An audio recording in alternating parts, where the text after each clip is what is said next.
இவர் குரலில் ஒரு காந்தம் இருக்கிறது. அது இளைஞர்களை தளபதியின் லட்சியத்தை நோக்கி இழுத்து கொண்டிருக்கிறது. ஐயா திரு ராஜ்மோகன் அவர்களை உங்கள் முன்னே. நான் எஸ்பிபி அனிருத்தா குரல்ல காந்தம் இருக்கு, காந்தம் நேரம் தான் இல்ல, என்ன பண்றது. ஐயோ அண்ணன், அன்னை தமிழுக்கு முதல் வணக்கம், வெற்றி தலைவருக்கு உயிர் வணக்கம், எங்களை ஆளாக்கி அழகு பார்க்கும் ஆண் தாய் பொதுச் செயலாளர் அண்ணனுக்கு பாச வணக்கம், மேடையை அலங்கரித்துக் கொண்டிருக்கக்கூடிய தளபதிகள் அத்தனை பேருக்கும் தமிழ் வணக்கம். நேற்று வெற்றி தலைவர் வேலூருக்கு வந்தார். வேலூர் கோட்டை நமக்கு வந்துவிட்டது. இன்று அத்தனை பேரும் வில்லிவாக்கம் வந்திருக்கிறார்கள். நாளை செஞ்சாஜு கோட்டையும் நமக்கு வரப்போகிறது. எப்ப வில்லிவாக்கம் வந்தாலும் ஒரே மகிழ்ச்சி. திரும்பிய திசையெல்லாம் பட்டொலி வீசி பறக்கிறது ஒரு கொடி. அதற்கு காரணம் பூக்கடையார் என்ற எஸ்கேஎம். எவ்வளவு டென்ஷன்லயும் அண்ணமுகத்தை பார்த்தா புன்னகை மன்னன், அப்படியே சிரிச்ச மாதிரி இருப்பார். அத்தனை உழைப்பு. ஊடக நண்பர்களும் காவல்துறை நண்பர்களும் நேரலையில் பார்த்துக் கொண்டிருக்கக்கூடிய உலக தமிழர்களும் சிந்திப்பது செயல்படுவது எல்லாமே ஒரே ஒரு விஷயத்தை குறித்து தான். எப்படி இத்தனை பெரிய கூட்டம் நேத்துக்கு முடிவு பண்ணாங்களா? இன்னைக்கு பாருங்க, அரங்கம் நிரம்பி வழியுது, இடம் பத்தல, நிர்வாகிகள் கூட்டமே ஒரு பொதுக்கூட்டம் மாதிரி நடக்குது. இப்ப இதுக்கெல்லாம் என்ன காரணம்? மற்ற கட்சிக்கும் தமிழக வெற்றி கழகத்திற்கும் இருக்கக்கூடிய வித்தியாசம் அதுதான். இந்த கட்சிக்கு ஒரு உதாரணம் சொல்றேன், ஒரு எக்ஸாம்பிள். மிஸ்டர் ஆதவ் அர்ஜுனா, யார் இந்த மனிதன்? தமிழக வெற்றி கழகத்திற்கு எப்படி வந்தார்? தவழும் வயதில் தாயை இழந்த ஒரு மகன், வளரும் வயதில் தந்தையை இழந்த கொடுமை, வாலிப வயதில் வசந்தங்களை இழந்த ஒரு மாணவன், இழக்கக்கூடாத வயதில் அத்தனையும் இழந்த ஒரு மனிதன். ஆனால் வாழ்நாளின் கடைசி வரை தன்னம்பிக்கை இழக்காத ஒரு சிங்கம் இந்த ஆதவ் அர்ஜுனா.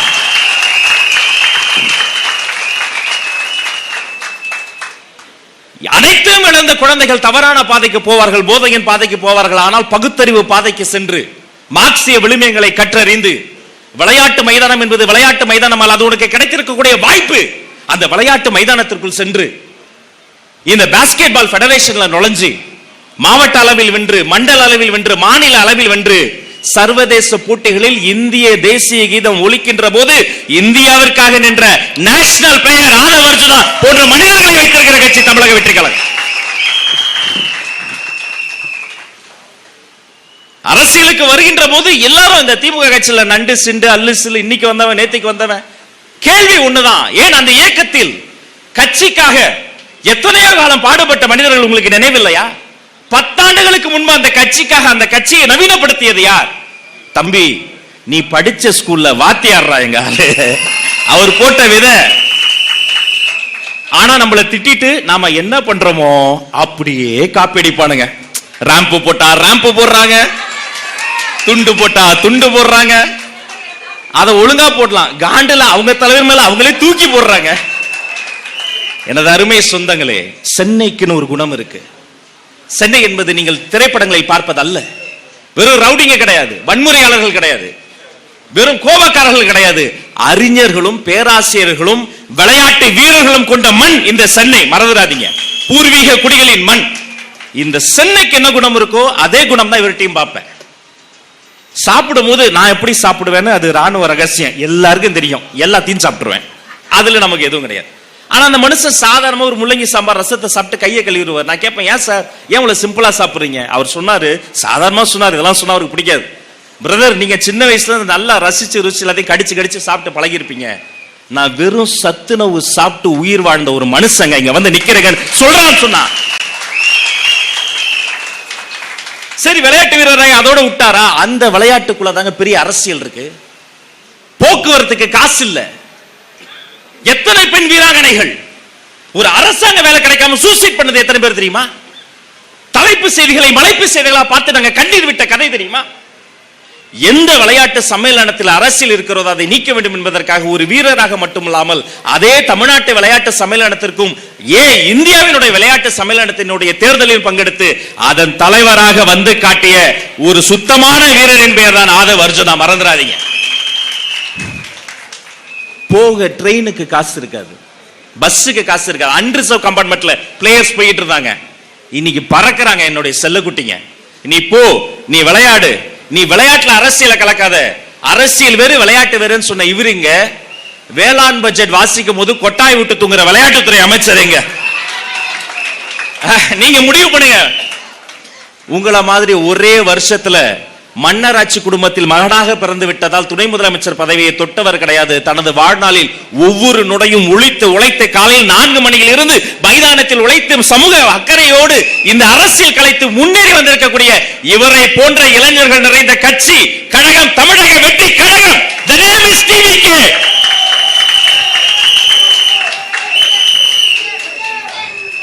எங்க போனாலும் இதே சத்தம் தான். நான் அண்ணன் உத்தரவிட்டார் பொதுச் செயலாளர், அண்ணனுக்கு மேல பாஸ் அதிகம், 6 நாள்ல 12 ஊர் அமிச்சிட்டாரு. நானும் என் தம்பி லயலாமணியும் ஆவி மாதிரி சுத்திக்கிட்டு இருக்கோம். நீ எந்த ஊரு, நான் அந்த ஊரு. அதுல திருக்கோவிலூர் ஒரு ஊரு அடிச்சு புடிச்சு போனேன். எங்க அண்ணன் பரணி பாலாஜி ஊர்ன அங்க போனா அத்தனை பெரிய கூட்டம், குறைஞ்சது 5000 பேர் இருப்பாங்க. நான் யாருங்க, கடைக்கொடி தொண்டை, தலைவருக்கு வர கூட்டம் இல்லைங்க. அது தலைவருக்கு வந்து ஆச்சரியம் இல்லை, நான் சாதாரண ஒரு ஆளு. ஆண்கள் பெண்கள் நிக்கிறாங்க. திடீர்னு நடுவுல சாமி தேர் வருது. என்னடா வழக்கமா அவனுங்க வண்டி தானே அனுப்புவாங்க, சாமி தேரே வருது. ஆனா அத்தனை பேரும் தேருக்கு வழிவிட்டு நின்று சாமியை கையெடுத்து கும்பிட்டு பொதுமக்களும் சேர்ந்து ஒரு பேர் சொன்னாங்க தெரியுமா? சாமி டிவிக்கே ஜெயிக்கணும், சாமி டிவிக்கே டிவிக்கே டிவிக்கே டிவிக்கே. எங்கு போனாலும் இந்த தாரக மந்திரம் தான். பெரம்பூர்ல அவர் பத்த வச்ச நெருப்பு என் போன் சுவிட்ச் ஆஃப் ஆயிருச்சு. பெரம்பூரில் விஜய்னு போட்டவா சார்னா ஆளாளுக்கு. அப்புறம் சொன்னோம், எங்க அண்ணன் செங்கோட்டையன் சார் சொன்ன மாதிரி தேர்தல் அன்னைக்கு காலையில 10 மணிக்கே தமிழக வெற்றி கழகம் ஆட்சியை பிடிக்க போகுது, எழுதி வச்சுக்கங்க, முடிவு செய்யப்பட்டு விட்டது. இந்த நொடி முதல் இங்க இருக்கிற எல்லாரையும் சிரித்த முகத்தையும் பாக்குறேன். உங்களுடைய நேம்ஸ் முதல் கொண்டு பேர் சொல்லி பேசுவார் பொதுச் செயலாளர். உள்ள நுழைஞ்சோம், நான் பாத்துக்கிட்டே இருந்தேன். நேரா வந்தாரு, கலீல் முகமது உட்காந்துருக்காரு பாய். அவர்கிட்ட போனா நல்லா இருக்கியான்னு கேட்டா அந்த அம்மா அங்க நின்று இருந்து, பாயம்மா அங்க கூட்டுமா, ஏன் அங்க உட்கார வை, இங்க மேடைக்கு வந்தாரு அவனங்க புதுசு ஜல்லியில எங்க நிக்கிறான், ஏன் அமலன் உட்கார வை. பேர் சொல்லி பேசக்கூடியவர், பேர் சொல்லி பேசக்கூடியவர் எங்களுடைய கட்சி. தாயா பிள்ளையா அண்ணனா தம்பியா பழகி இருக்கிறோம். உற்சாகமா இருங்க, இனிமே நாம தான் உற்சாகமா இருங்க, வெற்றி அடைய போறோம், தன்னம்பிக்கையோடு இருங்க. 1000 தடை கற்கள் வந்தாலும் பாத்துக்கலாம். நம்ம கூட யாரெல்லாம் இருக்காங்க பாத்தீங்கல்ல, பல பாபுகள் இருக்கலாம். அந்த பாபுகளுக்கெல்லாம் பிதாமகன் சிங்கம் மாதிரி உட்கார்ந்திருக்காரு. எல்லாரும் இருக்கிறோம். பொதுச் செயலாளரின் கடைக்கண் பார்வை பட்டுவிட்டால் போதும், அண்ணா நீங்கள் குரல் கொடுங்கள் கடல் வரும், நீங்கள் கட்டளையிடுங்கள் கொடி வரும், நீங்கள் ஆணையிடுங்கள் வெள்ளி வாக்கம் என்பது வெற்றி வாக்கமா உங்களிடம் சமர்ப்பிப்போம் என்று சொல்லி விடைபெறுகிறேன். நன்றி நன்றி நன்றி, வணக்கம்.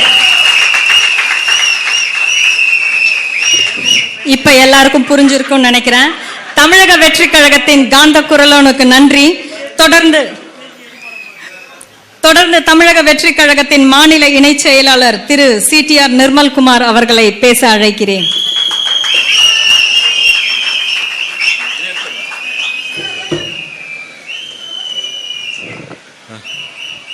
வில்லிவாக்கம் செயல் வீரர் கூட்டத்திற்கு வருகை புரிந்து இங்கே தலைமையேற்று நம்ம வழிநடத்திக் கொண்டிருக்கும் பொதுச் செயலாளருக்கும் மற்றும் மேடையில் இருக்கும் அனைவருக்கும் என்னுடைய முதற்கண் வணக்கத்தை தெரிவித்துக் கொள்கிறேன். ஒரே நாள் ஒரு நாள் இடைவேளையில இந்த அத்தனை ஏற்பாடுகளையும் செய்து இங்கே கொண்டு வந்து நிறுத்த முடியும் என்றால் அது நம்மளுடைய தமிழக வெற்றி கழகத்தின் நிர்வாகிகளால் மட்டும்தான் முடியும். இது சாதாரணமல்ல. இதே மாதிரிதான் தலைவர் அவர்கள் 30 ஆண்டுகளாக நம்மளது தொண்டர்களை அத்தனை பேரையும் வழிநடத்தி கொண்டு வந்திருக்கிறார். அண்ணா கட்சி ஆரம்பிச்ச பொழுது எப்படி அனைத்து ஏழை எளிய மக்கள் அனைவரும் அண்ணா பின்னாடி சென்றிருந்தார்களோ, அந்த காலத்துல சோசியல் மீடியா இல்ல, டிவி இல்ல, பெரியதில்ல. அண்ணா தன்னை மக்களிடம் கொண்டு போய் சேர்க்க அவருக்கு 15 ஆண்டுகளுக்கு மேல் முடிந்தது. அதனாலதான் 1967 ஆட்சியை பிடிச்சார். புரட்சி தலைவர் எம்ஜிஆர் அவர்கள் தன்னுடைய சினிமா மூலம் அரசியலை செய்து கொண்டிருந்தார். அதனால்தான் கட்சி ஆரம்பித்த உடனே சில வருடங்களில் அவர் ஆட்சியை பிடித்தார். இன்று கட்சி ஆரம்பிச்சு 2 வருஷம் தான் ஆச்சு. 2 வருஷத்துக்குள்ள எதிர்கட்சி சொல்றான் 20% தாண்டிச்சு, 25% தாண்டிச்சுன்னு. நண்பர்களே, ஒரு விஷயம் மனசுல வச்சுக்கோங்க, 40% மேல நம்மளுக்கு வாக்களிக்க மக்கள் எப்போதோ தயாராகி விட்டார்கள். ஒரு சிம்பிள் கால்குலேஷன், நாம ஏற்கனவே சொன்னோம், வீட்டுக்கு ஒரு வாக்குன்னு பாத்தீங்கன்னா 2 கோடி வீடுகள்ல 2 கோடி வீடுகள்ல சராசரி அவருக்கு 2 கோடி 25 லட்சம் வாக்காளர் அட்டை இருந்தாலும் 25 லட்சத்தை விடுங்க, 2 கோடி வாக்காளர் அட்டைக்கு 2 கோடி வீடுகள்ல ஒரு ஓட்டுனாலும் 40% நம்ம தாண்டிட்டோம். இது ரொம்ப சராசரியான கணக்கு. சாதாரணமாக ஒரு மக்களுடைய செல்வாக்கு ஒரு தலைவருக்கு 20% தாண்டி விட்டாலும் அது வேவ் தான். உண்மையா ஏதாவது ஒரு இடத்துல சொல்லுங்க. இன்னைக்கு வந்து திமுக எந்த இடத்துல வாக்குகள் கம்மியா இருக்குன்னு சொல்றா கண்ணை மூடி சொல்லலாம். தென் தமிழகத்துல திமுகவுக்கு வாக்குகளே கிடையாது, கொங்கு மண்டலத்துல கிடையாதுன்னு. அதே இதுல நமக்கு சொல்லுங்க, ஏதாவது ஒரு இடத்துல வாக்குகள் இல்லைன்னு சொல்லுங்க. கன்னியாகுமரி முதல் இங்க கும்மிடிப்பூண்டி வரை எல்லா இடத்திலும் சராசரியாக ஒரே மாதிரியான வாக்கு சதவீதம். எதுக்குன்னா இதுதான் ஒட்டுமொத்த மக்களும் நம்மளுடைய தலைவருக்காக ஒரு மாற்றத்தை விரும்பி வாக்களிக்க தயாராகிவிட்டார்கள். ஒன்னே ஒண்ணு, நீங்கள் உங்களை குழப்பிக் கொண்டிருப்பார்கள். நீங்க எப்பயும் குழம்பாதீங்க. கூட்டணி இல்லாம்பா யாருக்கு வாக்கு தேவை, எங்க வாக்கு இல்லைன்னு நினைக்கிறானோ அவனுக்கு தான் கூட்டணி தேவை. திமுகவிற்கு தென் தமிழகத்துல வாக்கு இல்ல, கொங்கு சைடுல வாக்கு இல்லைன்னா அங்க இருக்கிற ஒரு சில கொங்கு கட்சிகளையும் தென் தமிழ் இருக்கிற கட்சிகளையும் தேடி போய் கூட்டணி வைப்பான். எதுக்குன்னா அந்த வாக்குகளை ஈக்குவலேட் பண்றது. நமக்கு ஒரே சீராக மக்கள் எல்லா இடத்துலையும் வாக்களிக்க தயாராகி விட்டார்கள். நம்மளுடைய கூட்டணிக்கு வருபவர்களுக்கு உரிய மரியாதையும் உரிய அங்கீகாரமும் உரிய ஆட்சியில் பங்கும் நம்மளுடைய தலைவர் சொல்வார் தருவார் என்பது நம்மளுடைய கொள்கை முடிவு. யார் வந்தாலும், எந்த சின்ன கட்சி வந்தாலும், யார் வந்தாலும் நம்மளுடைய கொள்கையில் நம்மளுடைய தலைவரின் ஒரு செயல் திட்டத்தில் ஒற்று போவர்களுக்கு கண்டிப்பாக அந்த ஆட்சியில் பங்கு கண்டிப்பாக கொடுக்கப்படும். அது நம்மளுடைய இந்த தேர்தலில் எத்தனை தேர்தல், இன்னொரு அடுத்த தேர்தலில் நம்ம 200 தொகுதியில் தலைவர் வெற்றி பெற்றாலும் அந்த பங்கு கொடுக்கப்படும். அதனால எந்த இடத்துலையும் எந்த கன்ஃபியூஷனும் வேண்டாம்.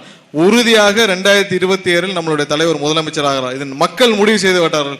நீங்க எல்லாம் எந்த பயம் இல்லாம போய் தேர்தலை சந்திங்க. மற்ற கட்சிக்கு தான் போதீங்கன்னா ஒரு தேர்தலுக்கு உள்ள போறதுக்கே, இப்ப நீங்க வில்லிவாக்கத்தில் உள்ள போறதுக்கே எல்லாரும் பயந்து போகணும். அதிமுகவோ திமுகவோ ரொம்ப யோசிச்சு போவாங்க. ஒவ்வொரு இடத்துலையும் போய் செட் பண்ணி வச்சுட்டு போவாங்க. முதல்ல போய் தட்டெல்லாம் கொடுத்து பூவெல்லாம் கொடுத்து செட் பண்ணிட்டு போவாங்க. உங்களுக்கு அப்படி இல்லை. வீடுகளுக்கு போனால் ஒவ்வொரு வீட்டில் இருக்கிற பெண்களும் குழந்தைகளும் உங்களை வரவேற்று உள்ளே அனுமதிப்பாரு. இதுதான் இருக்கிறதுலே கஷ்டமான விஷயம். ஒரு தேர்தலில் போய் நம்ம தேர்தலில் மக்களை சந்திக்கிறது தான் கஷ்டமான விஷயம். அதுக்கு தான் இன்னைக்கு இருக்க திமுகவோ அதிமுகவோ மற்ற கட்சிகளை பயப்படுறது.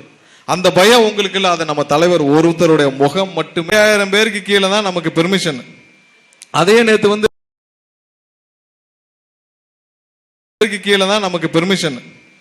அதே நேத்து வந்து இதுல வந்து காவல்துறை ஒரு விளக்கத்தை கொடுத்துருக்காங்க. நாங்கள் 5 நாளைக்கு முன்னாடி தான் எங்களுக்கு லெட்டர் கொடுத்தாங்க அப்படின்னு. அதெல்லாம் கிடையாது. அந்த லெட்டர்லயே இருக்கு.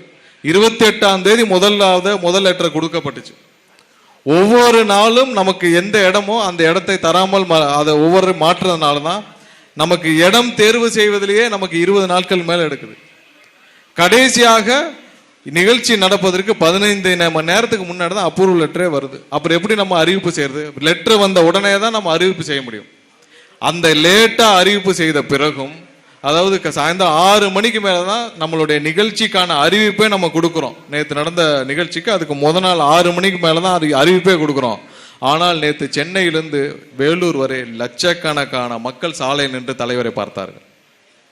லட்சக்கணக்கான யாருக்கு எந்த டைம் வர்றாருன்னு தெரியாது, எந்த ஷெட்யூல்னு தெரியாது, எப்படி வர்றாருன்னு தெரியாது. பிளைட்ல வர்றாரா இல்ல பை ரோடு வர்றாரா இல்ல ஏற்கனவே வந்துட்டாருன்னு தெரியாது. எந்த எதிர்பார்ப்பும் இல்லாமல் மாற்றத்தை மட்டுமே விரும்பி லட்சக்கணக்கான மக்கள் வழியில் காத்திருந்து தலைவரை பார்த்தார்கள். ஒண்ணுமே.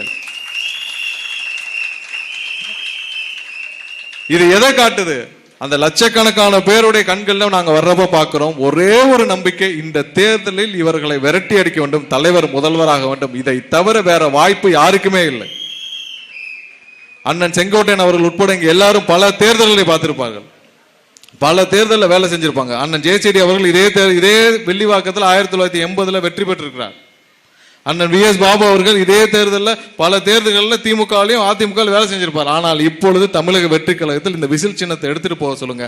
அவர்களுக்கு தெரியும் எவ்வளவு ஒரு வரவேற்பு, எப்படி ஒரு சூழ்நிலை இருக்குன்னு. ஏன்னா தேர்தலில் சந்திக்கிறப்ப எல்லாரும் உள்ள ஆரம்பிக்கிறப்ப தான் தெரியும் அவங்களுக்கு மக்கள் வரவேற்பு. போறப்பே தெரிஞ்சிடும். திமுக வெற்றில போறப்ப தெரிஞ்சிடும் இந்த தெருவில் நமக்கு ₹1 ஓட்டு போட மாட்டான். அதே தான் இன்னைக்கு அதிமுக. எப்படி ஏழை எளிய மக்களின் கட்சியாக இருந்தது அண்ணா திராவிட முன்னேற்ற கழகம், இன்னைக்கு அந்த கட்சி அந்த இடத்துல இல்லை. எல்லா முன்னாடி சொல்லுவாங்க, எந்த கூட்டத்திலையும் எடுத்து சொல்லுவாங்க, எப்படி ஒரு எளியவரான ஒரு தனபால் என்ற ஒரு MLA அவர்களை அமைச்சராக்கி சபாநாயகரைக்கு அழகு பார்த்தாரோ அம்மா அப்படின்னு சொல்லுவாங்க. எல்லா தேர்தலிலும் அவருடைய தேர்தலில் பேசக்கூடியது. அந்த மூத்தவர் பெரியவர் ஐயா தனபால் அவரின் மகன் கடந்த வாரம் நம்மளுடைய தமிழக வெற்றி கழகத்தில் தலைவர் முன்னிலையில் நம்ம கட்சியில் இணைந்து விட்டார். இப்போதே தெரியும் இது ஏழை எளிய மக்களுக்கான கட்சி தமிழக வெற்றி கழகம் மட்டும்தான். வேற யாருக்கும் நம்பிக்கை இல்லை, எந்த தரப்பினருக்கும் நம்பிக்கை இல்லை. ரொம்ப கவலைப்படாம பணியாற்றுங்க. இதே மாதிரியான செயல்வீரர் கூட்டம் தமிழகம் முழுவதும் நடக்கும். ஒரு நாள் போதும் நம்ம மக்கள்லாம் வந்துருவீங்க. ஒவ்வொரு இடத்துலயும் உங்களை ஒரே பணம் கொடுக்க முயற்சி செய்வார்கள். மக்களுக்கும் நல்லா தெரியும், பணத்தை வாங்கிட்டு நமக்கு தான் ஓட்டு போடுவாங்க. எல்லாரும் பணம் கொடுத்தா என்ன பண்ணுவாங்க? அதிமுகவும் பணம் கொடுப்பாங்க, திமுகவும் பணம். எல்லார்ட்டையும் மக்கள் இன்னைக்கு நல்ல முடிவில் இருக்காங்க, எல்லார்ட்டையும் வாங்கி வச்சுக்கிடுவாங்க. ஏன்னா அவங்களுக்கு தெரியுது அவங்க பணம் தான். இன்னைக்கெல்லாம் ஒரு கே நேரு அவர்களுடைய பட்டியல்லாம் வெளியாகுது. அந்த பட்டியலில் வெளியாற பார்த்தீங்கன்னா சும்மா அசால்ட்டா 150 டிரான்ஸ்ஃபர்டு, 120 டிரான்ஸ்ஃபர்டு, எல்லாம் 150 crore இல்லை 120 crore தெரியல. ஒரே ஒரு மினிஸ்டர் அவருடைய ஒரு பிஏட்ட பிடிச்ச பணம் மட்டுமே கிட்டத்தட்ட 1000 கோடிக்கு மேல ஊழல். அந்த கேஎன்ஆருக்கு 22 பிஏ இருக்காங்களே. அப்ப இருக்கிற மீதி எல்லா அமைச்சருக்கும் அவங்களுக்கு 20 பிஏட்டையும் பிடிச்சிங்கன்னா அதுவே பல லட்சம் கோடி. இதுல அவங்களுக்கு 500 கொடுக்கறது 1000 கொடுக்கறது பெரிய விஷயமா? அதெல்லாம் மக்கள் இன்னைக்கு தெளிவா இருக்கு. நீங்க 500 கொடுத்தாலும் 1000 கொடுத்தாலும் வாங்கி வச்சுக்கிறாங்க. கவலையே படாதீங்க. எல்லாம் வீட்டில் இருக்க எல்லாரும் சேர்ந்து விசிலுக்கு ஒட்டு மொத்தமா வாக்களிக்க போறாங்க. 6 மணிக்கு இன்னைக்கு எப்ப வாக்குச்சாவடி திறக்கிறதுக்கு முன்னாடியே 1 மணி நேரத்துக்கு முன்னாடியே மக்கள் லைன்ல போய் நிற்பாங்க. நீங்க எந்த கவலையும் படாம போய் வேலையை பாருங்க. உங்களுக்கு எந்த குழப்பமும் வேண்டாம். தலைவர் யாரை வேட்பாளராக நிறுத்துறாரோ அவருக்காக முழுமையாக பணியாற்றுங்கள். இது மக்கள் அனைவரும் தயாராகிவிட்டார்கள். நீங்களும் முழு மனதோடு 100% நம்பிக்கையோடு பணியாற்றுங்கள். 26 தலைவர் முதல்வரான பிறகு இதே மாதிரி ஒரு வெற்றி விழா இங்கே வைப்போம். இந்த கூட்டத்தை சிறப்பாக ஏற்பாடு செய்து இதுக்கப்புறம் வெற்றி விழா கூட்டமும் அண்ணன் பூக்கடை குமார் அவர்கள் ஏற்பாடு செய்வார். ஒரே நாள்ல இவ்வளவு பெரிய ஒரு கூட்டத்தை ஏற்பாடு செய்த மாவட்ட செயலாளர் சகோதரர் பூக்கடை குமார் அவர்களுக்கு என்னுடைய நன்றியை தெரிவித்துக் கொண்டு விடைபெறுகிறேன். நன்றி, வணக்கம்.